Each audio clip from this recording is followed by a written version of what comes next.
শীত একটু বেশি হলে, গরমের সময় দেখা যায় গরম একটু বেশি হলে কিছু মানুষ দেখবেন যে শীতের মা বাপ 14 গোষ্ঠী তুলে গালি দেয়। দেখছেন আপনারা?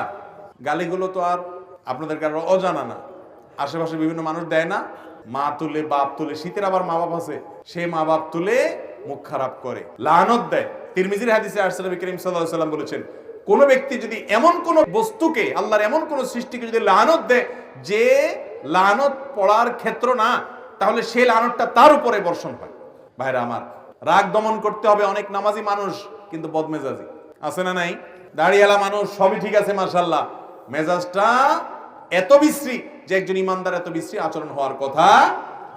অতএব ভাইরা আমার, শীতের তীব্রতায় বা গরমের তীব্রতায় কোন অবস্থাতে শীত বা গরমকে গালমন্দ করা, লানতান করা, অভিশাপ দেওয়া বা বাজে কথা বলা, এটা জাহেল মানুষের কাজ। ইমানদার তো শীত যত তীব্র হবে তার জাহান্নামের কথা তত বেশি স্মরণ হবে, সে তত আরো ভালো কথা বলবে, আরো বিনম্র হবে, আল্লাহর কাছে পানা চাইবে, বাজে কথা বলবে না। আল্লাহ তাআলা আমাদের সবাইকে এই শীতের মৌসুমে আল্লাহকে সন্তুষ্ট করার মতো আমলগুলো করে যাওয়ার তৌফিক দান করুন।